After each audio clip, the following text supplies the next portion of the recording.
Polda Metro Jaya melakukan penjemputan paksa terhadap satu tersangka berinisial I kasus dugaan suap proses bongkar muat di Pelabuhan Tanjung Priok.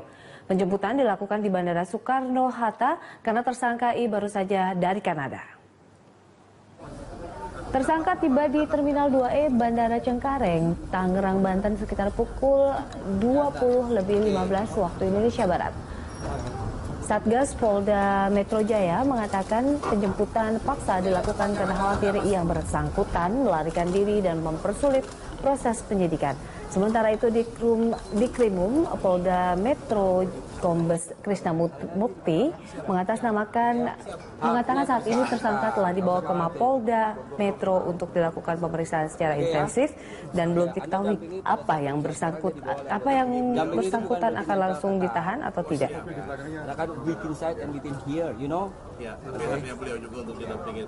Terus dari awal sampai sekarang sampai akhir didampingi.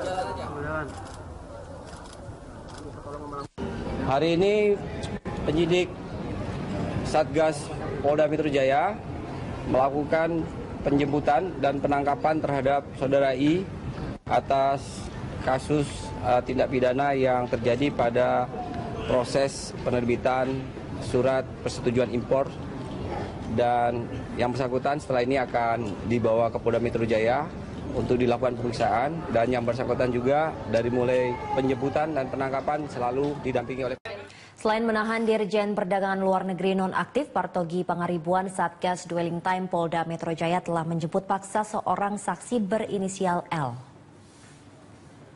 Hingga Sabtu siang, saksi L masih menjalani pemeriksaan di Mapolda Metro Jaya. Menurut Kabid Humas Polda Metro Jaya, Kombes Muhammad Iqbal, saksi berjenis kelamin perempuan ini punya peran penting dalam kasus dugaan pidana korupsi, pemerasan, dan pencucian uang terkait perizinan bongkar muat di Pelabuhan Tanjung Priok. Tidak tertutup kemungkinan Polda Metro Jaya akan melebarkan fokus penyidikan ke 17 instansi lain yang terkait proses bongkar muat.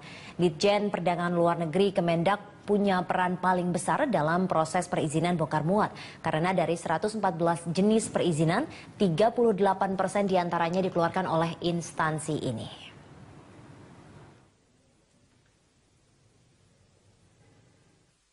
Ada sinkronisasi antara barang bukti yang kita sita dan keterangan saksi yang ada. Sehingga kita cukup yakin, ya, penyidik cukup yakin berkesimpulan menetapkan 4 tersangka ini. Ya, satu saksi L ini sedang kita lakukan proses pemeriksaan. Untuk mengetahui perkembangan terkini terkait pemeriksaan tersangka, kita langsung saja bergabung dengan reporter Erik Himawan dan juru kamera Franciscus Menta serta Indar Mawan langsung dari Polda Metro Jaya. Erik, apakah pemeriksaan terhadap tersangka IM yang merupakan salah satu tersangka kasus suap Dwelling Time masih berlangsung? Silakan dengan laporan Anda.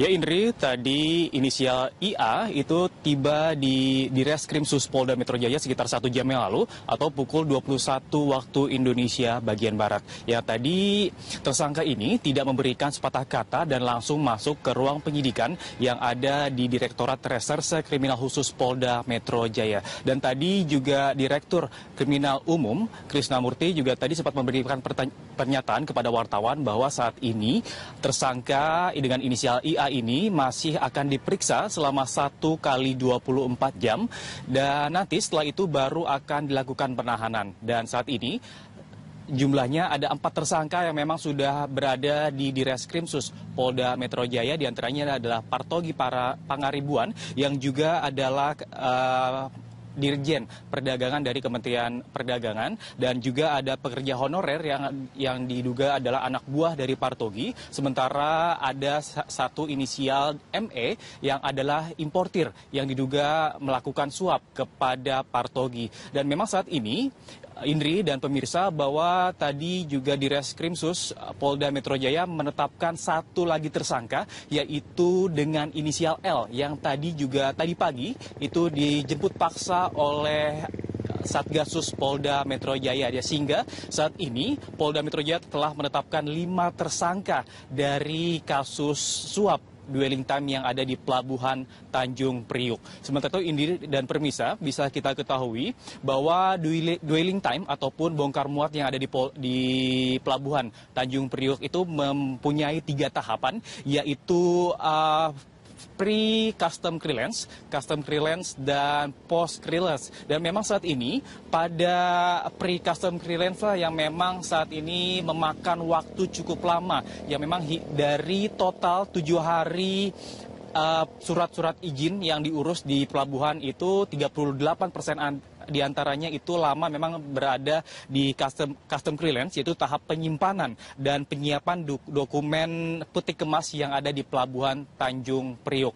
Dan Indri dan pemirsa, bisa kita ketahui untuk negara-negara berkembang itu bongkar muatnya itu hanya sekitar 1 hingga 2 hari saja. Bahkan di negara Dubai itu diperkirakan hanya 1 jam dari mulai kapal sandar ke pelabuhan dan barang dipindahkan ke truk dan mulai didistribusikan ke seluruh kota yang ada di Dubai. Dan memang ini menjadi perhatian khusus bagi Presiden Joko Widodo, memang untuk roda pertumbuhan ekonomi di Jakarta khususnya itu memang 70% berada di Pelabuhan Tanjung Priuk. Dan apabila bongkar muat yang ada di pelabuhan selalu memakan waktu yang cukup lama, tentu ini juga berdampak bagi melambatnya pertumbuhan perekonomian di Indonesia, khususnya di Jakarta, Indri. Dan sementara itu bisa kita ketahui saat ini juga Polda Metro Jaya sedang memeriksa inisial IA yang juga tadi dijemput di Bandara Soekarno-Hatta di Terminal 2E. Indri.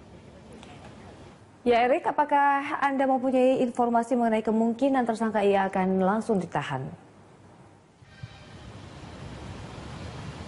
Ya Indri, memang tadi Direktur Kriminal Umum Polda Metro Jaya, Krisnamurti, tadi juga sempat memberikan pernyataan. Saat ini memang inisial IA masih diperiksa selama 1 kali 24 jam. Dan kemungkinan besoklah baru nanti inisial IA ini ditahan oleh Polda Metro Jaya karena memang saat ini Satgasus ataupun penyelidik dari Direskrimsus Polda Metro Jaya sudah memiliki bukti-bukti yang cukup kuat, dan salah satunya adalah bukti berupa barang bahwa inisial IA ini juga kerap kali mendapatkan suap dari inisial L yang memang saat ini ditetapkan sebagai tersangka. Demikianlah laporan kami langsung dari Polda Metro Jaya. Kita kembali ke studio, Indri. Terima kasih Erik, selamat bertugas kembali. Erik Himawan dan juru kamera Indar Mawan serta Franciscus Menta melaporkan langsung dari Bandara Soekarno-Hatta, Tangerang, Banten. Tersangka kasus bongkar muat Pelabuhan Tanjung Priuk, Direktur Perdagangan Luar Negeri nonaktif Partogi Pangaribuan diketahui memiliki sejumlah aset properti, mulai dari rumah tinggal hingga tanah di perumahan Mas Naga, Kelurahan Bintara Jaya, Kota Bekasi, Jawa Barat. 2 dari 4 rumah yang dimiliki oleh Partogi Pangaribuan, Direktur Jenderal Perdagangan Luar Negeri nonaktif, berada di Jalan Gunung Gede 3, Perumahan Mas Naga, Kelurahan Bintara Jaya, Kota Bekasi, Jawa Barat. Kedua rumah tersebut hanya berjarak sekitar 300 meter dari kediaman Partogi. 2 unit rumah yang saling berdekatan ini merupakan rumah milik Partogi Pangaribuan yang kini ditempati oleh orang yang menyewa rumah tersebut.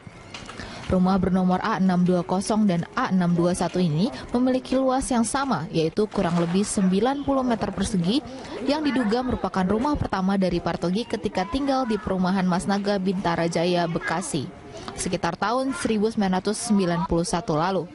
Dari keterangan warga di perumahan Mas Naga, Kelurahan Bintara Jaya, Bekasi Barat, Partogi Pangaribuan beserta keluarganya dikenal sebagai warga yang kurang bersosialisasi dan berinteraksi dengan warga sekitar. Meskipun keluarga Partogi telah puluhan tahun tinggal di perumahan tersebut.